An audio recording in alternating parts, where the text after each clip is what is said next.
Greetings and welcome to the Comics Coffee Metal Podcast. I'm your host, Don Cardenas, and today I'm joined by the incredibly talented writer behind the super awesome series, My Neighbor Necromancer, Dillon Gilbertson. Dillon, thank you for coming on.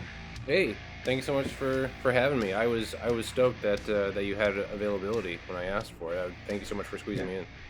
Yeah, it's not that I'm like super booked because I try to do like bi-weekly. I try not to overbook myself with things, even though I still end up doing that from time to time. But and also I try to schedule far out ahead, which kind of like kneecaps a lot of like people asking. Yeah, well, that was my concern too. Because Yeah. I feel like I reached out on relatively short notice. You, well, I think you hit a good spot, but also you sent me. Let me see the first issue of My Neighbor Necromancer because issue 2 is now on Kickstarter. We'll talk about Yeah, that in a bit. And I just loved it. I just absolutely yeah, loved it. And I'm like, well, now I gotta make time. I yeah. gotta make time. I have Dylan on. Yeah. I was riding on that compliment for several days. That like, I Nice, was like, nice. he doesn't have availability. Like, okay, I get it. And Yeah, then you came back. You're like, I read their first issue, and now I have to have you on. And I was like, yeah. yes. Yeah, and there's quite a few people who like I wanted to do that for, and I just can't swing the time. It's not for. It would be really irresponsible of my own other schedule with making comics and family stuff and all that I could not do it. Because Yeah. to be honest, if I had the time, like I would do this, every week. I would do that, but it does take some time. Yeah. Another great, like I'm referencing myself as great, but like a great podcaster, Blake's Buzz. You Yeah, know, no, yeah, um, I just talked to him. He's yeah, great. yeah. He recently mentioned like he's gonna kind of like he kind of scheduled too much and stuff, and he Hmm. was doing like 3 or 4, and I get understand that was like this that was kind of his thing, but he was also doing other stuff too, Yeah. with comics, and yeah, I don't want to get burnt out on the podcast, which I kind of get out sometimes. It feels like a bit much, but I'm starting to get some help. A gentleman by the name of Alex Manzo, shout out Comics and Beer Report.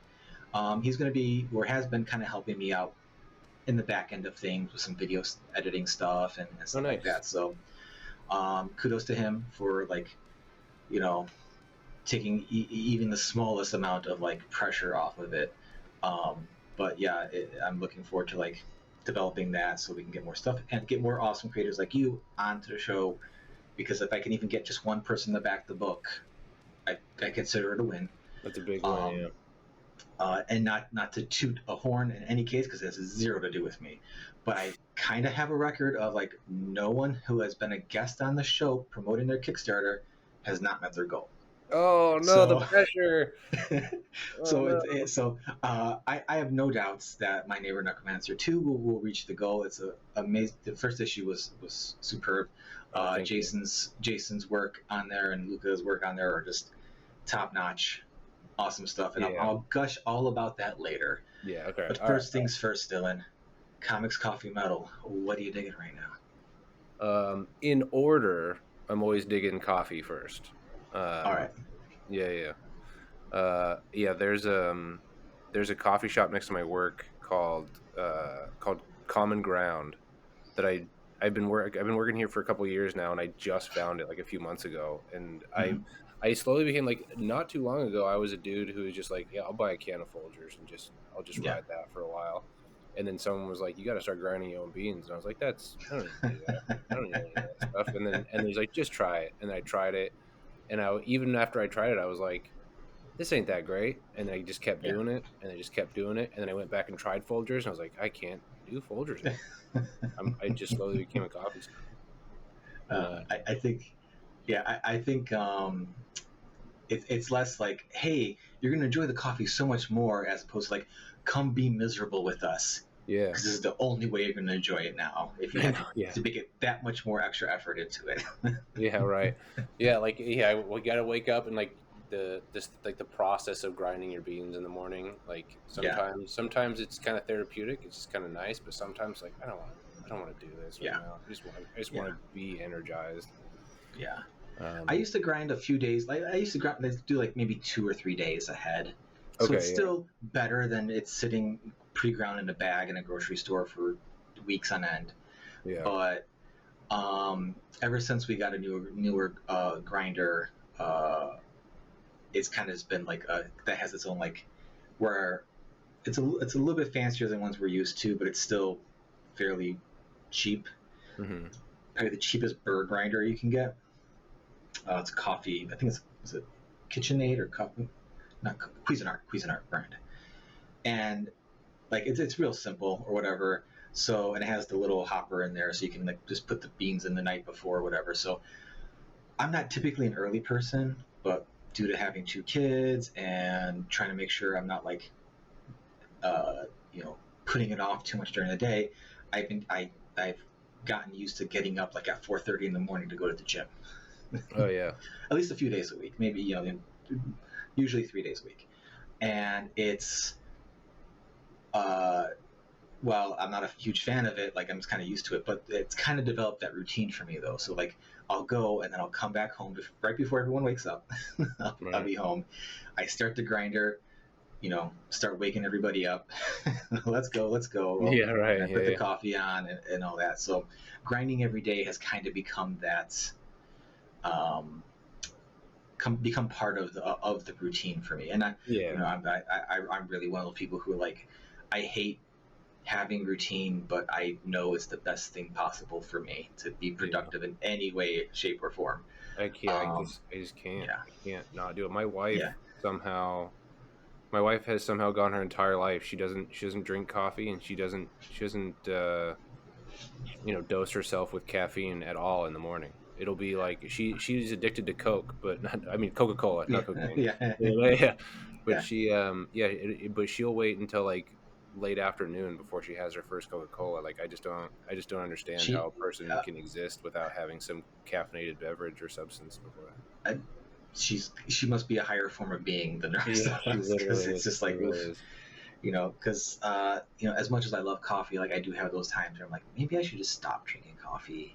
Yeah. But then I'm like, I know I'm just gonna get the caffeine headaches and all that stuff. Yeah. I'm gonna try to supplement it with other kind of caffeinated things in the morning. I'm like, then why am I be bothering?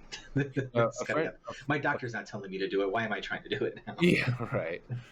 I dabbled with like half calf stuff for a while. There was a time in grad school where I was drinking too much of it, and like I was starting to have like heart palpitations, and like it was too much, like because just getting through grad school was really rough, and so I switched for a while, and then like it wasn't too long that I was like, all right, this is not working for me, and so what I just need to not have as many cups. Like I just need the beverage itself needs to be fully caffeinated, because the half calf stuff is not good enough. I just need to not have as many cups. I think I tried that Death Wish coffee stuff for a bit.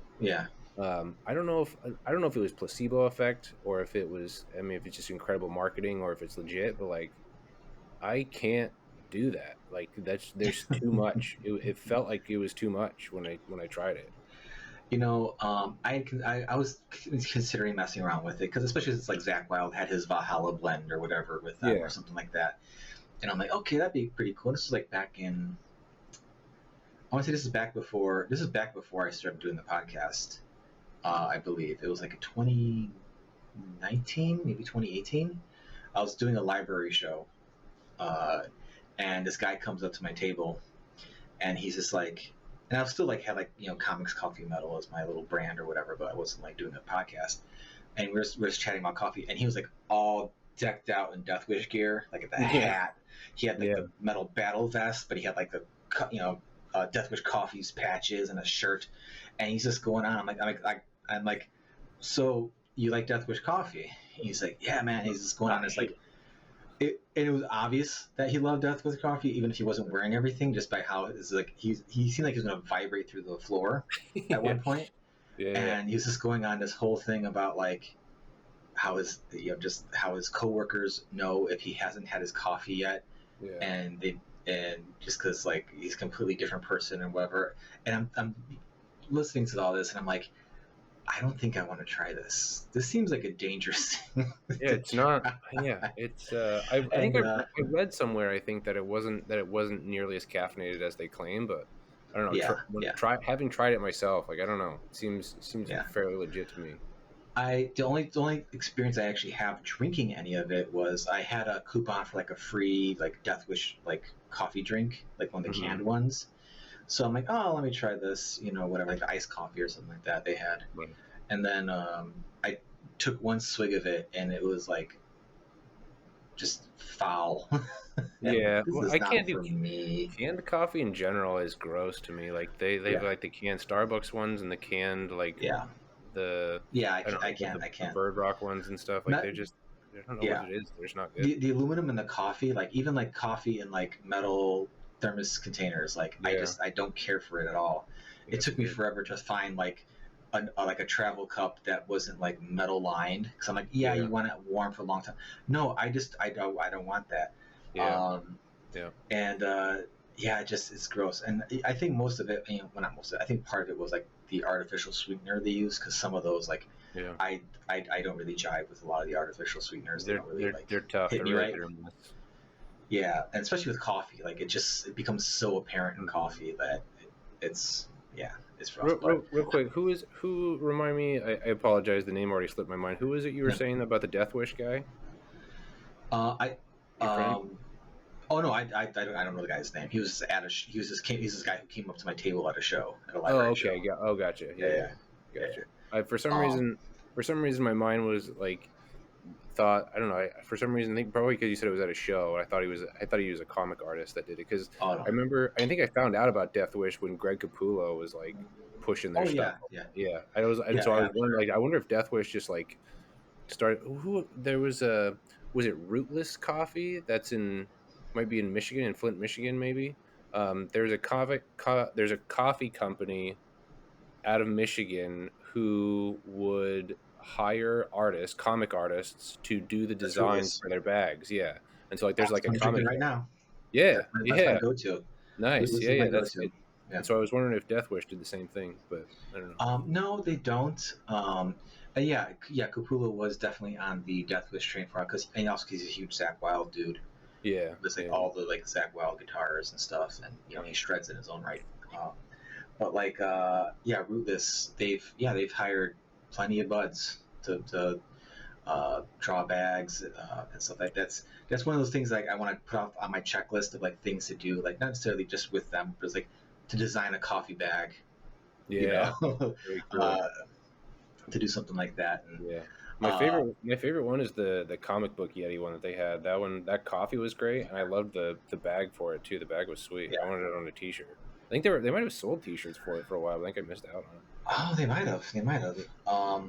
But yeah, Rootless is yeah, that's my go-to for sure. How do you take your coffee? Do you just drink it straight black? Do you add I cream mean, sugar? I wish I could do it straight black. Life would be so much easier if you just ask Mm-hmm. for a coffee and then they just give it to you and you don't have to worry about all the nonsense with it. Yeah, But no, I have to have cream in it.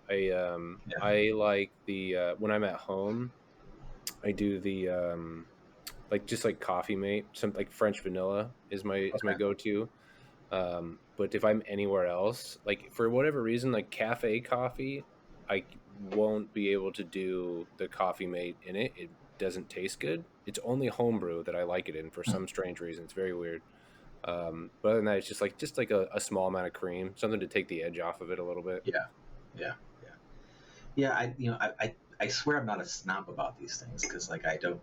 It's not like I put my nose up at anyone who drinks like Maxwell House or Folgers or anything like Yeah, that, or even Senka. But like it's it's just one of those things where it's like I just know what my preferences are, and right. like so much like diner cafe coffee, like my wife and I are in agreement about this. Like it's just not good. Yeah, Like I don't know if it's just like we're just having bad luck, but it like we went to a few places, and we were in the northern suburbs of Chicago, and so there's quite a few places that are a little bit fancier breakfast places who have like, oh, we have so and so beans for our coffee. We're like, oh, cool, and then we get it, and it just tastes like the same burnt shit you would get from oh yeah, the gas yeah, station or whatever, and so it's kind of disappointing. But yeah, I'm usually just like a little bit of half and half, a little bit of sugar, and I'm good to go. yeah. Um, and as I've said this 1,000 times to anyone who listens to the show regularly, I'm trying to cut down the sugar again. It used to be a lot worse. It used to be like a ton of sugar, Right. but now I'm down to like a quarter of the sugar I use. I'm trying to like have that if I can. But we'll Yeah, see. We'll see. I We'll get see. my palate is super weird because we were just talking about the artificial sweetener thing, and like it is really hit or miss with them. But I've been a type 1 diabetic since I was like 6. And so I've grown up, so like diet soda to me tastes way better than regular soda of all kinds. Like regular soda is like, oh, this is syrupy and weird, and I'm not into it. And so like I've got this developed taste for the chemically fake sugary Yeah. stuff. Um, Oh, well, I am a diet. I definitely prefer diet sodas over other sodas, oh really? and it's not. Yeah, and it's not for like any like you know perceived health reasons. It's just I Yeah. prefer the flavor of them. It's just kind of what I grew up with almost. Right. Um, so like diet, diet cherry Pepsi or zero or Oh whatever the fuck man, they call it Jerry, now. I haven't had a cherry Pepsi and I don't know how many years. That sounds delicious. Yeah, and my old man gripe about that is like too many, like I can't just like go and buy a case of it anymore. It's like you have to buy like 4 cases to get a reasonable price, but then you're still spending a lot of money on soda, but you have all the soda now. It's like inflation. Yeah, yeah, yeah. Not inflation, greed, corporate greed, because it has nothing. Great, right? Because the price you're selling the four cases to me at, like, and you're selling me one case for like half of for what half of that cost is like ridiculous. It's like you that's not inflation. You're just gouging me right now, bro. Yeah, not cool. Not cool, dude. anyway, anyway, I awesome. So I want to just a quick pivot. Because I so the coffee comics metal thing, like I want to try and hit all three of those yeah, if let's we do it. can. Yeah. And so I think a good. So I remember one early morning I didn't have any coffee, and so I was and I had to drive to work, and so all I had was a Diet Coke, Mhm. and and I was driving, and I was driving to work a little too fast, and I was listening to Static X while I was driving. I'm an industrial metal fan. Like I don't know what it is. It's like this weird. I like the speed of it. I think yeah. the speed of the industrial metal. But I was driving too fast, and then like I had to hit my brakes real quick, and like the Coke just like went all over my dashboard, and it just Oh boy. splashed everywhere. And I was like, "Oh God, no!" And I was like really worried. But then remember that it was diet soda, so it wasn't going to get sticky. Like I don't know if you realize that, but like regular soda will get very sticky if you spill it on anything. But diet Yeah. soda, because Yeah. it doesn't have the sugar, Yeah. doesn't get it anyway. But yeah, I don't know. I actually haven't listened to a lot of the new Static X stuff. I don't know if you I dabble. am a Static X fan. I am Okay, very, right on. very much a Static X fan. I've been a fan since Death Trip. Yeah, Um, Rest in peace, Wayne. yeah, Uh, I am one of the people who, at first, I'm like, that's really fucking weird when they did the whole Zero yeah. Edsel Dope wearing the death It's mask thing. But very then, weird. but then after seeing performances of it and seeing people talk about it and all that, like I've kind of like come back around to like, Okay, okay, because I stopped and I thought, I'm like, if I was in a band and like, you know, whatever bullshit side, if that's like, if I was in that band or whatever, like, I would be kind of cool if that someone did that to me. Like, I'm like, yeah, that's fine. yeah, yeah, Like I would get it, especially since, for people who may not know, Static X, they had a kind of a tumultuous breakup. They weren't really on best terms with each other upon Wayne Static's death, and then they reunite, and then they kind of came back together. They enlisted their friend Edsel Dope, who initially was supposed to be unknown, as this guy named Zero, who wore kind of like a death mask of Wayne Static's face and of the hair and all that, and um, they kind of took a lot of the old demos and stuff Wayne had around, and the original members kind of like did stuff to it. They were working on it like they normally would, and they put out a double album, I believe, called Regeneration, I think it was called.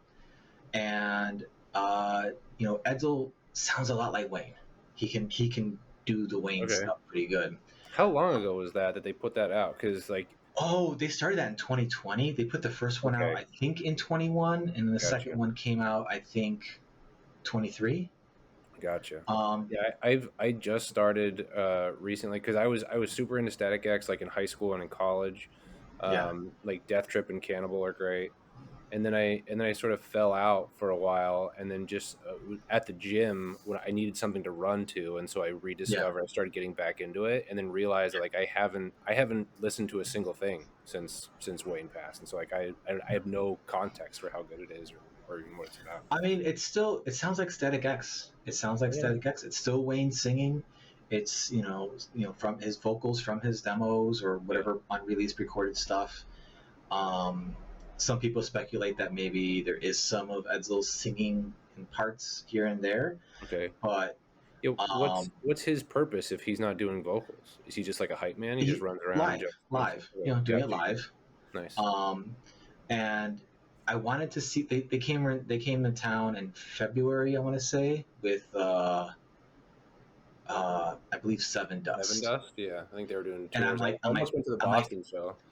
yeah, and I'm like, oh, I want to go see him, but it just the timing didn't work out, Yeah, and I couldn't go see him. But like I watched some like live stuff from that tour, and I'm like, it looked like a really fun time.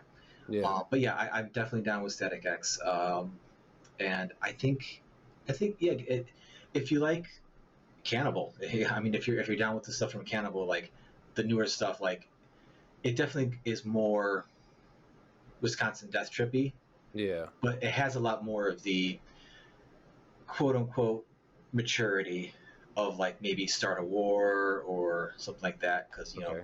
um, which is one of the albums I kind of like went back to because I remember when it first came out. I'm like, oh, cool, Koichi's back and like, in the band and all that, and like they had fucking solos and stuff in there. I'm like, oh wow, Nice. this is different, and I just didn't like it. But I recently went back to it within the past year or so. And I'm like, this is actually rips. This is a really good album. Yeah. Okay. And I don't think I was as hot on Cannibal, um, but you know, it's probably worth a revisit. But Was it yeah, was it that and the song? What was the song? There's Cannibal had a song I think called 40 Ways. That was sick. I love 40 Ways. I'm pretty sure that wasn't on. Was it on Wisconsin? I'll be honest. I'm gonna Google it right now. I'm looking at the brand too. I don't think it was on. I don't think it was on Wisconsin. That's Project. Okay, 40 yeah, Ways was on Cannibal. yeah, okay. Looks Oh, like. you know what? Let me see. Looking at Cannibal, like you know what? I did like Destroyer. That was a good one. Oh, I remember I liked that Destroyer's one good really. too. Yeah, that was a good one. Oh yeah. Um, and then what was it? Then in 2009 they had Cult of Static, which you know what? Man, I don't think I know any of these songs. Yeah. Behemoth was I have to, another one that's good on Cannibal. Anyway. and then the double albums, the Project Regeneration. It was 2020 and 2024 apparently. Okay. Okay, I but gotta check it out. I didn't even realize that it was Wayne's vocals. Like I thought it was just a new yeah, dude who was up there singing yeah, and decided you know, to just carry on Wayne's face for whatever reason. It's kind of yeah, cool. Like it's kind of cool thematically, right? I mean, yeah, if I mean, once you sort of concede to it being a thing, like the fact that they are Wayne's old songs and they're yeah, bringing them back from the dead, right? And there's yeah, wearing the death yeah. mask and he's there. It's the whole thing. Yeah, I think it works. I think it works. And if they wanted to go forward with Zero as the front man and writing new songs and all that, I think they still could because Sure. even as much as like I think Wayne was like seen as like the guy just because he had the hair, Right. Static was his Yeah. last Yeah. name, whatever. Right. A lot of their stuff was co-written by everybody. Yeah. So having Tony and Koichi and I think Ken is the drummer's name, like having all the original members still there who also helped with the songs and programming stuff and all that. I think that would still work. I think people would be okay with that. Right. Um, but yeah, I was yeah. I'm glad to hear you say Static X and all that because a lot of people bring them up and I think they're I think they're really underrated I agree. I for a love lot of Static people. X. And I know there's some people who like wouldn't even consider them industrial metal or like or Ministry light or whatever. It's like, Hmm. well, have you fucking heard Ministry? Like, maybe there needs to be a little bit of a light Ministry. Yeah, maybe you should tone it you down a know, little bit. you know, Yeah, um, but no, evil. I always like the term evil disco. Like it's right, perfect, right. Yeah, yeah. and they're definitely tied to my love of us like having that dance beat to a metal riff. Oh yeah, it's so They good. like that that little trope or whatever you want to call it. Like whenever that happens in anything anymore, that's my jam. I love it. Yeah. Um, but yeah. So what other kind of industrial metal kind of stuff do you like? Is like Fear Factory, Ministry, or Yeah, like Fear Factory is good. Mystery or Ministry, like you said, like I think, yeah, maybe just tone it down a little bit. Ministry. I mean, Um, they do what they do, and there's a space for someone who kind of does what they do, but not as yeah. intense. I don't know. I At don't least know in how that you way. would classify. I got really into Ghost. Ghost is great. Okay. Okay. I don't know if that's. I don't know if you'd call that industrial metal at all, but I wouldn't, in my own personal definition. yeah. Not that that really matters to anything, but just because I think when I hear industrial metal, I think there has to be like some sort of at least electronic component Yeah. to the sound that's not like an organ, um, Yeah. Right. or or like the drums have to be very mechanical Yeah. almost. Yeah. Not that they can't have groove or they can't feel live or whatever. Um, and it just kind of has to have that vibe of like, is this playing in a dirty empty warehouse somewhere? Yeah. White Zombie. White Zombie was. I really loved White They Zombie. definitely skirt that line. Yeah, they Yeah. definitely, especially yeah, White Zombie for sure. Yeah. That I was good. think I think I think Rob Zombie's solo stuff kind of took it into more of a, what did someone call it? Not horror metal, because that's something else. I think they called spook show metal. Spook Just kind show of like, metal oh, makes sense. Yeah. Yeah. you That know, seems like a word that Rob Zombie would use as well. I'm surprised yeah. there isn't an Yeah, album I called mean, he Spook has a Show. song called us. I think it's on the first album. There's a Spook Show Babies was one of the albums. Yeah. Yeah. Yeah. That's right. Yeah. Yeah. Um, No, you're right. so, but yeah, them for sure. But like, what else? Power I Man used to, 5000, maybe. I think maybe they take a lot of the elements. I would think, but then again, they kind of like with the sci-fi version of Rob Right. Zombie, familial ties, notwithstanding with the singers, Yeah. but like, um, which I like Power Man 5000. I like that first album a lot. Yeah. The subsequent ones I feel were not Yeah. I so. was really. Yeah. I'm the same way. Um, Same I way. think they kind of like they do try to get away from the thing that they got known for. I think like, no, we're a real metal rock band. We're not like these sci-fi guys. And it's like, that's Yeah. kind of the hook though, guys. Like Yeah. you're doing that stuff. If you're not that, then what are you? Exactly, Yeah. exactly. Um, so, but no, I think that works. But I would think I would listen to more kind of industrial metal type stuff, but a lot of it I think just doesn't connect with me as much as I would hope, and that's why probably something like Static X, which has a lot of groove, has a lot of like Right. just and also like they're very you know approachable in terms of like, yeah, Wayne's screaming, but he's screaming in key. There's kind of a melody to things. Right. There's there, there's stuff to hook onto. It's not just something that's kind of just like there to like drone on a bit. Not that called industrial metal that and all that. But like stuff like KMFMDM, like they kind of like I can do some of their stuff. I recently like realized that one of their riffs was like the first time I heard like a metal riff where I'm like, oh wait, I like this. Okay. Yeah. Yeah. um, There was a so, band. What was it called? Someone was telling me about a band called Skinny Puppy. okay, yeah. I don't know. I don't know anything about them. If you know anything and I are able to enlighten me. I know them from I know I've listened to them before because I've heard so much about them. I know like Jonathan Davis from Korn would talk about them a lot. Like they were a huge Okay. influence for him and stuff like that. A lot of like '80s goth type kids were like that was like their thing. And I remember checking out some stuff. This is in the before times, before Spotify, before Pandora, even like Yeah, and back when like long you had to ago. like back when you had to like hope that Barnes and Noble had one of their CDs on the listening track or whatever you can check out or something like that. So I should give them another shot. Check that out. But no, I've not. I don't have too much familiar. All right. Too We'll much. both check them out, and then we can talk offline Yeah, about it once we both discover yeah, what's for sure. going on with Skinny Puppy. Yeah, it's like, I will say,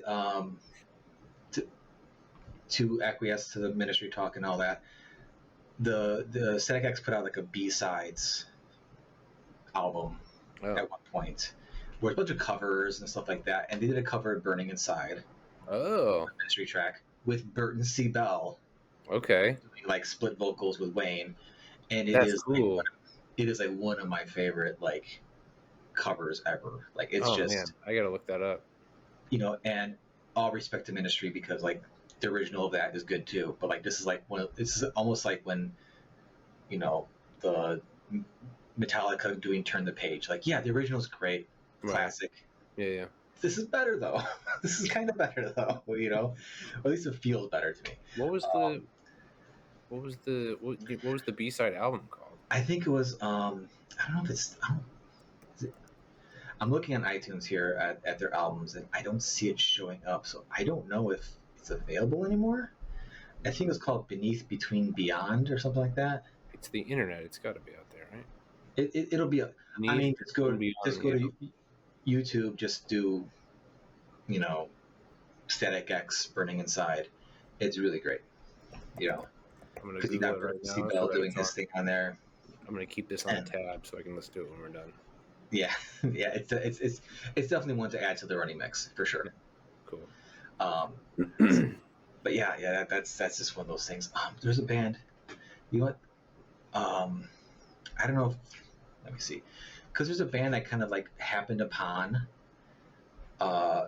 many years ago called Rivet Head. Okay, I don't know if I'm familiar. And they're like super, like, apparently they've been putting out stuff for like the past 20 years, but there's a couple songs they have that are very, they kind of fit in that industrial kind of metal vibe like Static X does. You know, less extra stuff happening, but still kind of that feel. You know, I'll send you links to them. The song, because they have a ton of albums that I have not. I'm looking here now. I'm seeing like, well, I have not listened. There's 2 songs out of like 6 albums they have here that I know. So there's a lot I don't know about them. But those 2 songs, I'm like, those might be Dillon's jam. All right, yeah, send those to me. I'd like to check them out. Yeah. There was another band that I just discovered recently. It's not industrial metal, but it's 12 Foot Ninja. Oh god, they're crazy. They're so bonkers. They're like there's these wacky Australian dudes. Yeah, and like there was the first song that I listened to was Sick. And there's a music video for it, and the music video is like 17 minutes long, and it's like a mini horror movie, and it's just the goofiest, weirdest shit I've ever seen, and I love it. Yeah, I forget what the name of the track. I checked out a few of their tracks a few years ago, and I'm like, I appreciate this. I'm good for them. Yeah, not for me. Yeah. Too much, too fast. I think it was. Yeah. You know. I'm definitely paraphrasing the experience here, but like, it was definitely like, you know, it went from like, oh, this is like metal, and then like it went into like almost like just like straight up like polka, and then almost like, and then like from there, it didn't go like back to the metal. It went like to like a completely different genre. Yeah, all within the same song, and I'm like, there's people I know who are gonna be like, this is gonna be their favorite band for the rest of their lives. I'm not one of those people, but good for them. Yeah. That's good. I'm glad there's people who are just doing insane, crazy shit. Yeah, right. You know, experimental. Yeah, because I think I found out about them because the guitars they have to play are I don't know if they still have to do that, but like what's the name of the guitar? That thing's called a katana. From like Line 6, the amp company, where like, since they do so many weird ass things, they have so many weird ass sounds, like the guitar is basically like it works with the software from the company, that so they can like do weird tunings at the drop of a hat, just because of the way it's almost like a controller for the electronic stuff on top of being an actual guitar. They can change the tunings, they can change sounds. They can make it sound like, an accordion or whatever if they have to, and all that. So I kind of like was learning about those guitars and like, oh, it's used by 12-Foot Ninja. I'm like, oh, who's this? And it's like, Yeah. oh, that's who that is. Oh. Oh, okay, well, like, which it strikes me as kind of funny because like I'm sure like in the studio you could just do whatever you want, but Mhm. like without that kind of technology, like that band wouldn't work live unless you have like 40 people on stage, Mhm. you know. So it's kind of interesting to see like what this technology allows people to just do creatively and just kind of have those kind of cool avenues where like they can just be batshit insane genre switches at the drop of a hat because the technology allows them to just change up the sound that fast, the click of a button, you know. Right. Yeah. So, but so I'm hoping you're enjoying 12-Foot Ninja. I am enjoying. To be honest, I mostly just listen to Sick. I Okay, love. There's something about that song that just, I don't know. It hits me in a weird spot that makes me feel good. So nice. I'm just gonna ride that song out probably until I'm sick of it. No pun intended. Yeah, there's occasionally those bands that come along where it's like, they just have that one song where it's like, I'm gonna probably listen to this song for the rest of my life, off and on, Yeah. Yeah. but nothing else from them. Yeah. But nothing else, just this one song. Yep. But that's fine. But It's I good. have quite a few like that, I'm sure Yeah. already. But yeah, that's definitely something. Maybe I'll give them another shot. Maybe I'll give. It's Yeah. been a few years. I was never a fan of AWOL Nation. This isn't metal. I wouldn't say, Yeah. but they just had a song that came out that was on the trailer for the newest season of Vox Machina, if you've ever seen it Okay. or if you're familiar.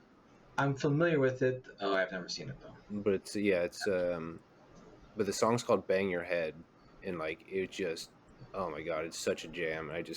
I'll never, I don't think I'll ever listen to any other AWOL Nation song, but like I'll probably listen to that into the ground. I'll run to that song until my legs fall off.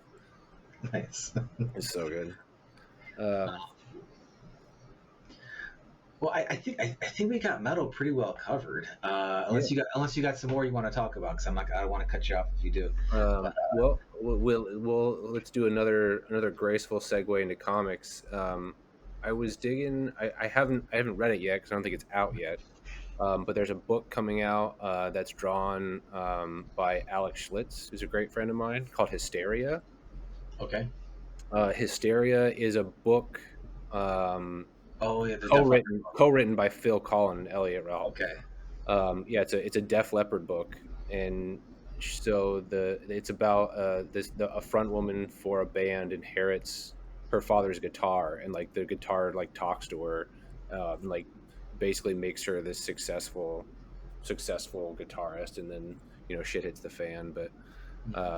But one of the dopest things about it is that Alex drew the guitar, and they made the guitar like Oh, the nice. guitar on the cover like Vault made, and that's the coolest shit ever, that like Alex drew a guitar that now belongs to Def Leppard. And like I don't Nice. know, that feels like a bucket list. That's like a top tier dream to have, I feel like, right?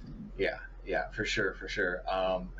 I do have like, so in my book, Evie and the Helsings, the front woman Evie, she has her own kind of guitar. It's just like a Yeah. standard flying V, but it's shaped a little differently in some spots. And I've kind of been wanting to like, you know, in the future as a project, get like one of those kit guitars Oh because yeah. my Kirby Crackle Flying V behind me right here. Yeah, I thought that's what that was. That's a kit guitar. I Yeah. bought Okay. that, and I inked in the Kirby Crackle or whatever. I call it the Cosmic V, Hmm. and that was a lot of fun to do. So like I kind of want to do that with her guitar, Yeah. and because there's also another guitar. I'm not spoiling anything because it's a guitar, but like she'll be getting like in the next volume of the book or whatever that I'm kind of designing now, where I'm like, it would be really cool just to make this too. Yeah. Um, so I'm kind of like, granted, not the same as having like Def Leppard have your guitar, Right. slightest, but like that idea, just like I drew this thing and now it's an actual thing. whether I made it or someone else made it. Like that, yeah, that's definitely got to be like, That's sweet. Yeah, that's yeah. cool. So Yeah. I gotta look this up. The Hysteria guitar. Yeah, I don't know when does it come out. I wonder. There's a pre-order button here that I see for it. Hysteria comic, the graphic novel. Comic. Okay, it comes out. I don't see where it says. It says pre-order now. That's all I see. Wow. But the guitar looks very cool. Yeah. It looks like. Let's see. Hysteria, the graphic novel, we published in April of 25. It says. Oh, okay. Okay. I'm realizing now I'm not sure I was supposed to tell you about the guitar thing. I don't know if she's told me that in confidence, but I'm sure she'll. Well, you know what? Let me know, and we'll just. All right. Let's trim that out. No one will know. Yeah. No. All right. I'll text her. But I'll text her after this. But yeah, but looking at the guitar drawn, like, yeah, it looks really cool. It looks kind of like almost like an SG, but like, yeah. That's above my pay grade. I don't know. I wouldn't be able to identify the different types of guitars by looking at them. Well, an SG is kind of like this one right here.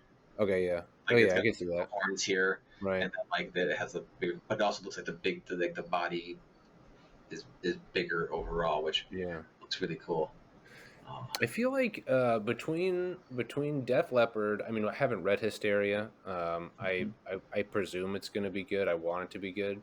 But between Def Leppard, Phil Collin, and Gerard Way, when I found out that Gerard Way was doing comics. Yeah. Like, I remember the first time I found out he was doing comics, I was at a Comic-Con panel, and they were talking about, what are they talking about, Doom Patrol? And they mentioned Gerard Way, and I was like, the My Chemical Romance guy? Like, he's trying to dabble in comics now? Like, that's crazy. Like, that's bizarre. And then, like, I found out that he actually has, like, a really, really deep ties to the comic industry, yeah. And, like, the business and stuff. And, like, he's not just some dude who wanted to try just dabble in it or whatever. And he's an incredible writer too. Like, all the comics he writes are great. So I remember though that run of Doom Patrol. Did he do? What else did he do? Well, Umbrella Academy, right? Obviously, but I think he like interned for DC. Yeah. Before starting My Chemical Romance or while they were starting or whatever, and I think he's a fairly good artist too. I don't know. I can't recall if I've seen any of his art. I think I've seen like at least just some sketches. Like, it's like, oh well, he's definitely got some skill with that. Yeah. Again, I'm trying to rely on memories from like whenever that Doom Patrol was. I'm not going to look it up because I want to know how long ago that was. It's going to be a lot longer than I expected. Right.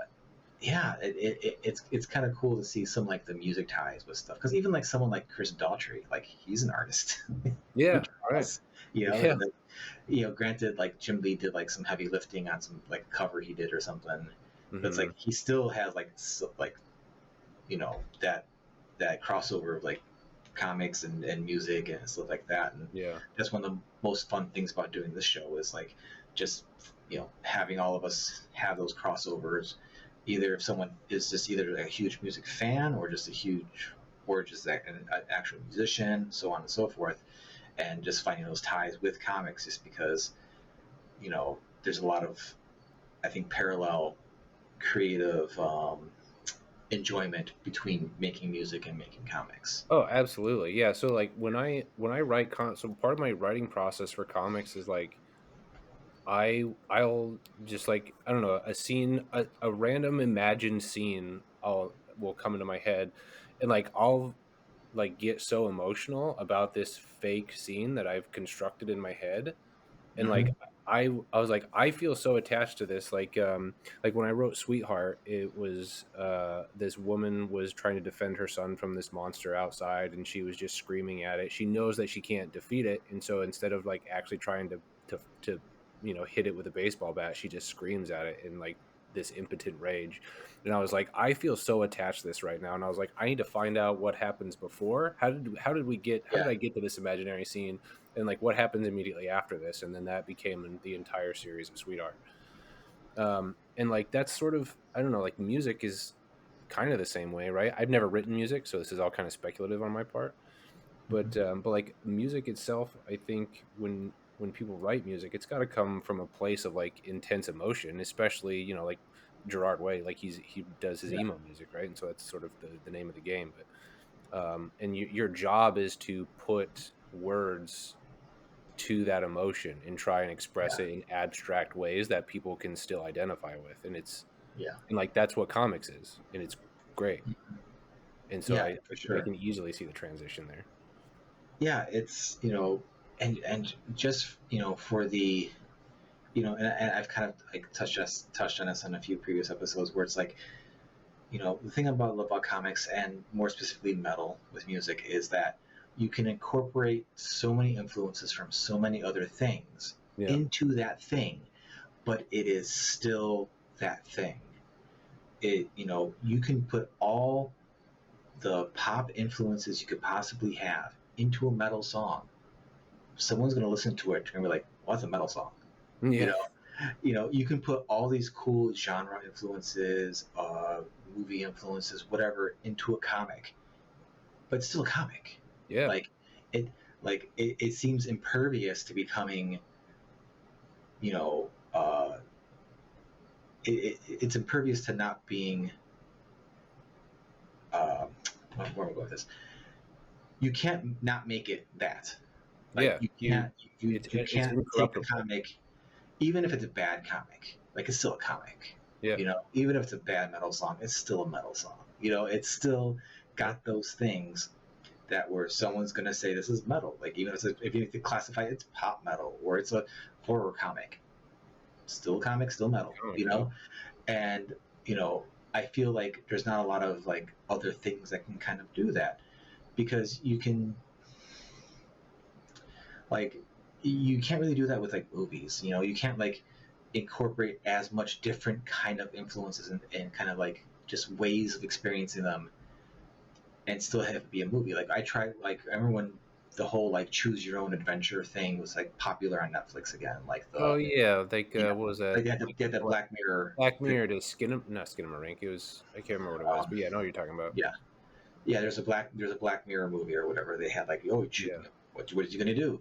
And right. like it didn't like it felt like less like a movie and it's more like a game almost, Yeah, right. and it didn't feel like that. But like if you had that in a comic, it would still feel like a comic. It would still Yeah, feel like a comic. yeah, And it's just kind of that kind of thing where it's like, you know, these things are just impervious to being watered down by what's being put into them.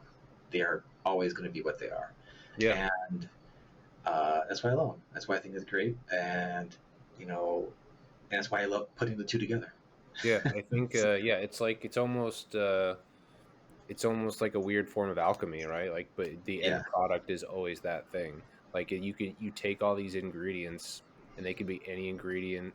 They can be they can be real life thing. They could be music. They could be movies. They could be books. They can be anything under the sun, and you put them into this alchemical mix, and then you make a fucking comic out of it, and yeah, that's a comic, friend, and it's great. yes, yes. It's so cool. Uh, so when you're writing and you're into writing, do you listen to music? Is it one of those things where it's like it's too distracting, where it has to be a certain kind of like instrumental only type of stuff, which Yeah, is fairly when I'm when I'm writing, like when I'm at my desk and I'm typing a script, I can't really listen to music because it's very distracting, and I'll get sort of I don't know, I'll get taken away in the music instead of trying to focus on like what's the right word for this dialogue kind of a thing. I'll usually have something on in the background, but it's something that I've seen a million times and like I don't need to pay attention to, and I'll usually have the volume really low. But like I'll also do like writing is also like thinking about the book, right? And yeah. so I do a lot of that writing at the gym, and so I'll go running Mm-hmm. and like I'll listen to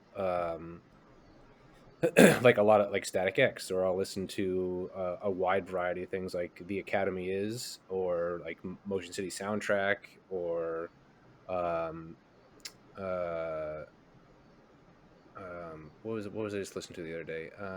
Run DMC and like all these different things, but like I'll try and find something that has an emotion that the song is about, and like I'll just run to that and see how that will influence, because I'll usually go to the gym right after writing, and so I'm already in that headspace of whatever Yeah. I'm writing, and so Okay. then I'll go to the gym, listen to this song, and like I'll just see how what that can produce in this world that I'm Hmm. trying to write in, and try and Yeah. make a scene out of it, or just kind Yeah. of see where it takes me, and so that's kind of fun to do. Yeah. I'm glad to hear you say that because I don't run as nearly as much anymore because that used to be my main focal point of like exercise was running. Because Yeah, and I'm 42 now, but like in my 30s, I did like a lot of like races, like 5Ks, half oh yeah, marathons, stuff like that. So it was always running, running, running, running. So, and that was always like impossible for me to not think about, even though I didn't do as much, nearly as much writing as a writer does, but like, even just thinking about layouts and things like that, those are always going through my head. yeah, And I kind of miss that a bit because now I've kind of focused my exercise to strength training stuff, and I can't. The disconnect's not the same. Like I can't like get lost in a thought when something heavy's over my head. yeah, no, Yeah, yeah, right, yeah. I That's a can't. I dangerous can't. move, right? I can't. Yeah, I can't get that disconnect, which I kind of miss because, Yeah, especially when you get in that groove while you're running, where like, and you just get lost in those thoughts and that story or whatever it is you're thinking, and then like all of a sudden like, oh wait, my run's done. right, yeah, you yeah, know, right, those are like the best ones. Like, oh man, I was in it.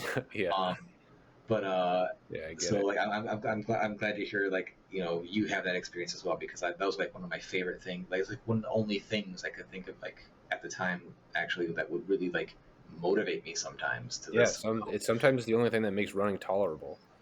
Yeah, it's like I need to think about this story because even if I haven't like properly written enough stuff, I have several ideas, pitches, stories, whatever that I've conceived of while running, while doing this stuff, and like I still have them, and I need to put them down. But it's like they just grew so much from that simple little one scene idea of like what is this? Yeah, Let's figure this out because I've had a few moments like that, and those are just incredibly fun to just like and almost exciting to like okay, what is this like what is this scene I'm thinking of?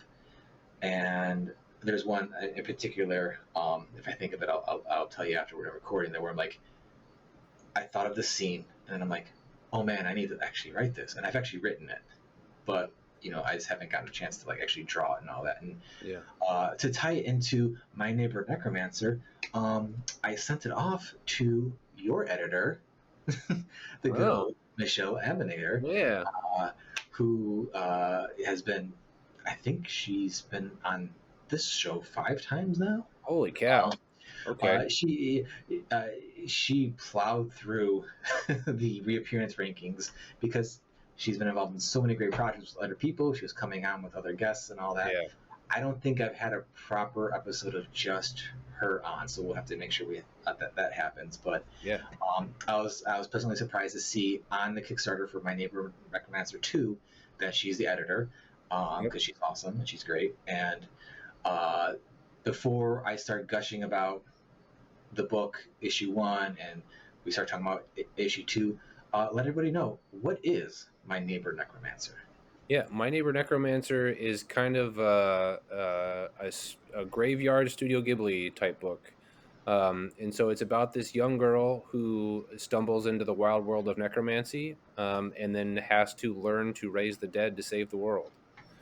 So her in the first issue, her pet lizard runs into the forest, and she runs after him, where she discovers this kindly necromancer, and she sort of finds herself in the middle of this battle between good and evil necromancy, and things hit the fan, and then she I don't want to spoil issue 1, but you know, She gets some impetus to want to learn this stuff. yeah, yeah, yeah, That way. yeah, yeah. We'll put it that way. That's what it's. As I said at the beginning of the show, you sent me the first issue to check out. I absolutely loved it. The story was immediately engaging. Uh, this, the world and all that, the world building that was involved and all that was nice and subtle enough to where it's like you're not like you're not like just like tossing everything out. Like here's the entire setup of everything. Yeah. It's like we're introduced and things, as my favorite way is like we learn as they learn, and um, not that the other way can't be great at times, but like this is my favorite way to like be told about a world is to have it experienced through the character, whether they're familiar with it or not. And immediately again, the writing was awesome. The art by Jason Paperberg was also really good. I've been a fan of his for quite some time. The colors by Luca Romano, top notch. This is Great. a beautiful looking book. I really like. There's something about Jason's line in his art that he does the thing where it's like it's very clean, but it's also not. Yeah. It's almost like there's times where I feel if there's like almost like an Adam Hughes type kind of like softness to some of the rendering. Yeah. But it's also like not, but it also like has that Stuart Immonen like kind of like modern superhero, like when he would do the modern superhero style, because Stuart Immonen does like a million different styles, amazing. Right. Yeah. And it's like this cool blend, but it's not to say that he's copying them at all. It's just like it has that feel to me, and I hope if he hears this, I hope he takes it as a compliment because that's what it's intended to be. Because it feels natural. Um, it feels like these are living, breathing things. But there's also like a fine texture quality to a lot of the stuff he does that kind of takes it past those influences I mentioned that I feel like I saw. On top of his storytelling, which is really really really great. Um, just like I'm scrolling through the first issue again here, like the opening scene, just setting it up and all that, and it's just top notch, amazing stuff. Like I think that this is a book that people, if they just like look at it, they're gonna be like, holy shit, this is like like how did I not hear about this book before or what have you, because it seems like a book that to me like more people should be talking about, more people should be like, man, this is amazing. And I had the same feeling with when I had Marcus and Nasso on with By the Horns, which is a successful book in its own right. Yeah. But it was another book with like a great story and amazing art, and it's like, why is like definitely has its fans. Like, Why aren't more people talking about that? Why am I constantly hearing people gripe about XYZ and not talking about this great book that has all the qualities of something fantastic. And so when you were kind of like, how did My Neighbor Necromancer kind of develop? Did you and Jason kind of like know each other beforehand, or did you have the idea and you approached him, vice versa? How did that impetus for this whole series begin? Yeah, so the first, I think, little seed of My Neighbor Necromancer was again, like I mentioned earlier, just like sometimes I'll just like imagine a scene and I don't really know why or where it comes from. But I remember being in the back of a friend's car. We were driving to do karaoke one night, and I was like, my friends were talking in the front. I was the only person in the back, and like I just sort of let my mind wander while we were going, and I had this thought of a little boy who follows his dog into the forest, and the dog ends up getting killed by an evil necromancer. And so the kid was going to steal this necromancy book to bring his dog back from the dead and then fight the necromancer. And that was sort of the start of it. And then I sat on that for several years. And as the years went by, it sort of slowly evolved. The dog became a lizard. The little boy became this little girl named Jessie. The bad necromancer became a good necromancer, and it all just sort of evolved from there. And then I was in a horror Christmas anthology called Yule, that was nominated for a Ringo, which was like the coolest thing ever. And Jason was the writer of one of the stories in there, and it was drawn by Heather Vaughn. And it's funny that like I met him as a writer, but like he's the most. I mean, he is a great writer. He has his own little series now called Star Set Delivery. That's really cool that everybody should check out. But I knew him as a writer before I knew him as an artist. And then we all had to. This was around 2020, right? And so lockdown happened, and we all wanted to have like a digital Christmas party, like a get the band together. That everybody that was involved in the book could hang out and you know. And then I met Jason through there, and then a large group of us still have a group chat on Instagram that we Oh, communicate with nice. every day. Like we talk every day. Alex Schlitz is one of them, and so like Heather Vaughn, Joe Corallo. Anyway, Jack Foster. I'm just gonna name drop a bunch, but so yeah, so I met Jason through there, and then I was like, I want to do something with this idea, and so I talked to him about it, and he was immediately on board, and like already had I Nice. think maybe that same day got back to like with some really loose character sketches for Oh, some wow. of the characters, and then we just threw stuff back and forth a lot. And Jason's influence on the book, on the characters, on the world design and how the magic works and stuff, he became such an integral part of the development of all this that he just became a co-creator. Like Jason's a co-creator on My Neighbor Necromancer. Um, and it's so I'm constantly in awe of the design choices he makes, Hmm. and how that then influences how I write the character.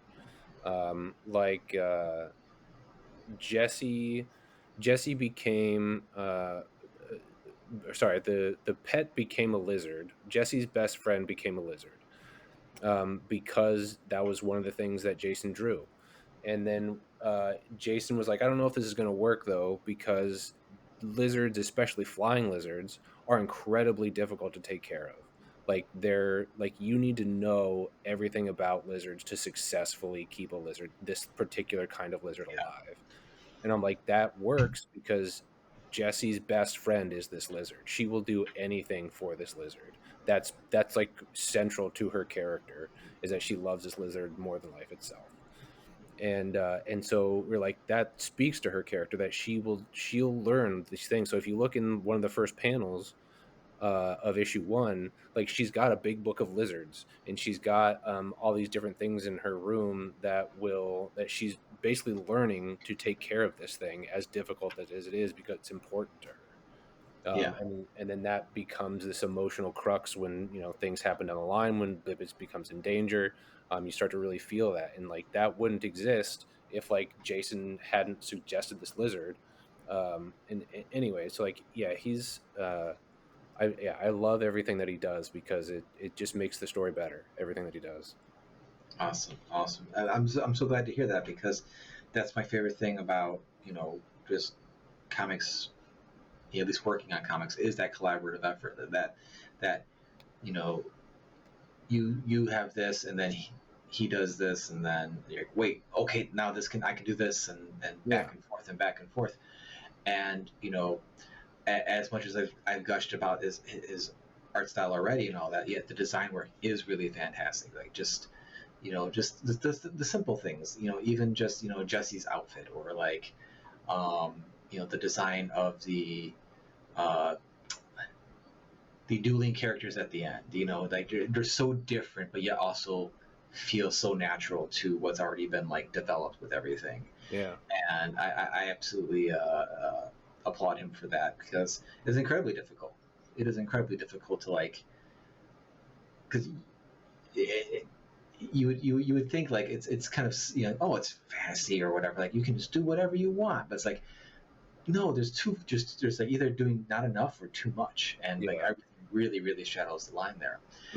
And speaking from any kind of experience I have, you know, a, a good portion of that can come from like the source material, from what the writer is giving us in terms of like, here's what I'm thinking, and that can like help feed what we're thinking and set us on our path because, um, speaking of Grant Stoy, Yeah, yeah. who helped put together Yule and all that, um, I'm working on a pitch with him right now, Oh, and no kidding. yeah, Can you tell me and what it is, or is that top secret? we can talk about it. He has that story called Paterfamilia. Yeah. Oh, yeah. That's with you. Oh Yeah, man, he's been yes. talking about that. Yeah, that's exciting. He put out a feeler for artists. Yeah. It was a few weeks ago, and at the time, I'm like, oh man, I would love to work with Grant on something because Yeah. I've known Grant for a while. He's been on the show, I've been on his show, and I'm like, oh man. And then like shortly thereafter, I decided to stop working on another book, and I'm like, well, this kind of completely opens up my end of year plans for things. Right. And so like I just said like, hey Grant, toss my hand in my ring. Here's my details. Absolutely no like, you know, no harm, no foul. If you're like, I'm not the right guy for it. I'm Yeah. just, I like the idea you have. I'm just excited to, read more of your stuff or whatever. And lo and behold, he's like, you know, I'm sure he had a hard choice because there's a lot of really great artists who were. I'm not even sure he made the right choice because there's a Oh, lot I'm of sure really he good did. artists.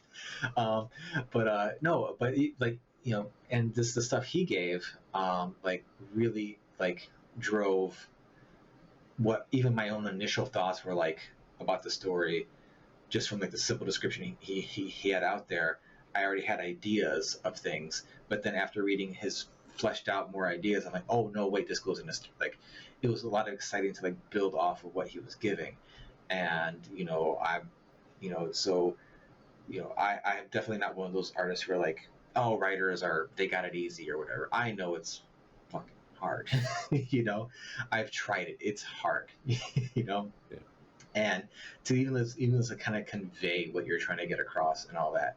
So like I always appreciate it when someone has like very clear idea, but it's also like, but yeah, obviously you're going to do something too. Like, yeah, Right. obviously you're going to influence this and all too, because I think that's what ends up being the better comic for it. Because that's if you're not getting in the comics to collaborate with another creator, um, to help build something that you could not do yourself, Yeah. then um, I don't granted there's people who are the one man shows, one woman shows, one person shows, and they do fantastic stuff, I'm sure. But like for me, it's just like if I'm not there to like have that back and forth, which is kind of like playing in a band. Like you bring a riff, and then someone's like, "Oh wait, I got something that goes with Yes. this," and you kind of jam it out, and you work it up, and you build it, and like that's just the fun part, building this thing, and then like making it just sing, making it just Yeah. groove, I and I think for me personally, uh like if I get everything that I wrote in the script, like if I write a script and then it comes out exactly the way I wrote it, like I think I obviously like it because I wrote yeah, it, but it's so much more exciting when new ideas get brought into it by somebody else. yeah, Like cuz yeah, like I don't know, it's important to um respect your own thoughts and like be happy with your own thoughts and just be excited about your own work. Like, mm-hmm. man, if you already know everything, like, and you just know the world already, like, how exciting! It's cool, but how exciting can that be? Like, it's what's I, exciting is someone bringing some unexpected things that you didn't think of and brings that in and makes an unexpected twist. And then it's like you're yeah, reading the book with the people while you're writing it. yes, So exactly, exciting! It's exactly, cool. exactly. Exactly. And again, like so it's almost like just write a novel then, Yeah, if you just write a don't book. want to have that. Or learn to draw and draw it yourself and do it Yeah. exactly. And even then, artist you is going to change some things writer you thought were going to be the thing. Yep. Yep. Yep. Yep. But it feels like from the gate, it's a well, it's grooving. You guys are grooving. You got this locked in. Um, have you like worked ahead? I don't know how fast Jason is, or is it kind of like, Jason's waiting for, the second issue to get funded, and then he'll finish off the second issue, or are you guys like just done waiting? Yeah, Jason always does outlines for everything first. He also partially letters first. He'll Okay, partially letter that's a smart idea. his outlines because he does the letters in the book too. Yeah, yeah. And so all of the outlines for issue 2 are done, and those are partially lettered. And then we have those 6 preview pages that we have for issue 2 that are done. Hmm. I'm gonna release those soon, like all in sequence, just like for like a Kickstarter update, just to show people as additional content to bring people in. But so yeah, we've got 6 completed pages, and the rest of them are outlined. And then issues 3 and 4 are fully scripted, and I'm still working on issues 5 and 6 for the scripts for those. Nice, nice. Yeah, so Um, we need the funding to get the book made, unfortunately, and so no, we're sort of at a standstill until we get the funding for it. well, yeah, and that's perfectly, that should be perfectly reasonable to everybody, Yeah, no, I because agree. people need to be paid for their work. People Yep. need to be guaranteed that they're gonna, you know, do doing a whole issue before you kickstart things, like that's kind of how Steve and I do Evie and the Helsings, but that's just because we can, Yeah. you know. Yeah. Um, if I don't, but like the other projects, the one I'm working on, the grant, I'm working on another one with Philip Buthorn. Those are going to be some pages, crowdfund. We hit our goal, I'll finish the rest. Yeah. Which for both cases, I really hope we do, because they're both very different and very cool stories that I would like to explore more. But it's I think, these days it's very reasonable. I think it's very expected for a lot of people. Like, yeah, this person's got people got to get paid for Yeah. their work. And Yeah. I've mentioned this before. Like when Kickstarter first kind of came out, it was almost taboo to mention you're getting paid Yeah. for what you're doing. But now it's like I I actively check to see, like, okay, how these are is everyone getting paid? Yeah. And Yeah. I was when I was talking to Grant about like plans for the story, I'm like, we got to make sure you get paid too. Like, Right. Yeah. we got to make sure that for your effort. Yeah. Um, and because writers do get the short end of the stick on that a lot too. Because it's not just writing, it's not just all that. It's It's most often project management. the writers, yeah, exactly. You're putting together the Kickstarter on top of it, and Yeah. probably doing the majority of the fulfillment and like all these other things. And it's like, you know, while the initial like time investment for making the art and all that stuff isn't the same, like you still put in a lot. You Yeah. still Right. do a lot, and you definitely deserve to be paid. This coming on the heels of like almost like a, I guess, like a mini hullabaloo about an article coming out from a certain company wanting to like wanting Yeah. to say like their budget for a single page of a Well, comic is 200. $200 for the entire Yeah. team, which again could just be something some suit said somewhere.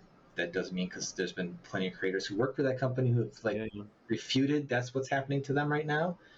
Not to say that won't happen in the future, but like it's also comics. We also kind of like it's kind of depressing that it was like that easy to believe immediately. Like, yeah, Yeah. that's what Right. Yeah. Yeah. No, you that know checks out. Yeah. Yeah. that checks out. Yeah. So but yeah, it's definitely something that I'm glad you guys are making sure you're getting paid first, because Yes. Absolutely. um, it definitely is. Right now, as of recording, you guys are. Let me see here. You are at 68.55 of a $14,000 goal. Still got 2 weeks left. You got a convention coming up this weekend. Hopefully, to get some good promo in. Yeah. Um, and 2 weeks, 2 weeks is a long time in a campaign, and also no time in a campaign. That last week and those last 3 days are like usually crazy. I don't know how the last Kickstarter went for you guys. I know obviously you guys funded and you made the book, but I don't know if like it was like at the last minute, or at the end, like you guys like got a lot of backers, because with my experience, it's we've been very fortunate to get our we've had a much lower goal on our own end, but like we're lucky to get funding pretty fast, and then it was just like trying to get to that next goal, that safer goal, try to get the book to as many people. Yeah. We've definitely noticed like the last like 2 days have always been like kind of crazy. Yeah, the last 3 days. So I think so for the first issue and this campaign are tracking pretty side by side right now. Like they're pretty much Awesome. the trajectory is the same. So Awesome. like at this point for issue one, I think we were just a little over 50%. Okay. Right now we're just a little under 50%. But yeah, the last Kickstarter, it was the last few days that saved us. We were like still like 1,000 or two or something underneath, and we got this spike and it made it for us. But and so like I think that happens with most comic book Kickstarters, but it's like you don't want to have to Mhm. rely on it. Like No, it's very no, stressful to and rely on it. this will come out. Let me see here. Just over a week from now, so there'll still be several days left. And I hope by the time this comes out, you guys are at least so close to the goal Yeah. that you're not sweating too much, or you've already hit and you're already like looking at stretch goals. But in any case, if anyone who's listening to this now, there's going to be links in the show notes. Please go check out this book. I guarantee that 99% of you who listen to this will absolutely love it, and the other 1% are really going to love it. Yeah. um, it is just a extremely engaging book. Beautiful art, great story, awesome world to be explored, and you got to give it up for Gibbets or Bibbits. I'm sorry, Bibbits. Yeah. I want to say Gibbets because of a theme gecko for some reason. Yeah, I got you. Bibbits. You got to give it up for Bibbits. We got to make sure do it for old Bibbits. Do it for Bibbits. Do it for Bibbits. And yeah, it's been really cool getting to know you a bit here and really checking out the book. And I literally just made sure I backed uh, the Kickstarter Oh, thank you, man. I appreciate for the it. digital edition, That's awesome. um, because I definitely want to make sure I get my chance to read that second issue and Yeah. hopefully get more. So before I let you go, and since it's pretty much midnight over by you, and hopefully let you get some sleep or not, depending on Yeah, I gotta time get difference up. I gotta get up in like 5 hours to drive to Baltimore for BaltimoreCon. So I don't want you to fall asleep and then all of a sudden there's a terrible accident and you and Jason Oh are no! Oh no! it's all my fault, and I would just I No. don't have any necromancy skills, so I would just be like totally boned. And I guess your families would be sad, Yeah. but I Yeah. would be totally sad that I wouldn't be able to get to read the second issue of this book then. But you know the book it's listed on your site as an ongoing series. This is something that's you've got like planned. You've got like the bones going on and on and on, or is this something like you just kind of know you're going to be here for a while? We have 6 issues planned for a complete story. Okay. But like any good creators who are Yeah. pitching a book or making a book, like we have the world that I mean, again with Jason's designs, we had no choice but to create an entire world behind the designs that influence the characters and influence the story. And so like once it's done, like we've already got ideas for other things. There's a Nice. character that we just came up with a few weeks ago, that like Jason's really angry we don't have in this first series. He's like, we have to do more because we have to do Oh, stuff with the character. I literally had like a very similar experience with that with my book with Steve. Like we were talking about the next few arcs, and I'm like, man, I wish we knew this at issue one. Yeah. Yeah. Not that really affects like anything, but it would have been nice to start seeding some certain things and all that. But Hmm. awesome, I'm glad to hear it. Once again, obviously, I love the book. I want to read more of it. Uh, and I'll make sure to help spread the word as much as possible, especially with you guys at Baltimore Con. I hope it's a fantastic show. I hope you sell out everything, you get everyone to go back to Kickstarter. If there's anything you want to mention to anybody right now about the campaign that I may have missed, there's tons of great rewards, from T-shirts to prints to uh, variant covers, all that kind of stuff. If there's anything you wanted to highlight right now, please do so. Yeah, the one thing that I really always want to highlight is that issue 1 is also available in this Kickstarter. Yes. The Kickstarter is to fund issue 2, but if you didn't get issue 1 and you missed out, don't worry. Like, it's available on this Kickstarter. Like he said, we've got cool T-shirts. We in the add-on store we have the T-shirts from issue 1. Um, and if you have a loved one that you want Jason to commission and draw in the style of My Neighbor Necromancer, we have a tier for that, and so we can do pet commissions too. Awesome. Other Awesome. than that, please just spread the word. We're confident enough in the book, and we know that the book looks beautiful enough that we think once if people see it, we feel confident people will want to back it because it's a gorgeous book, and we put a lot of love into it. And so, yeah, please share it around. 100%. Everyone go check it out.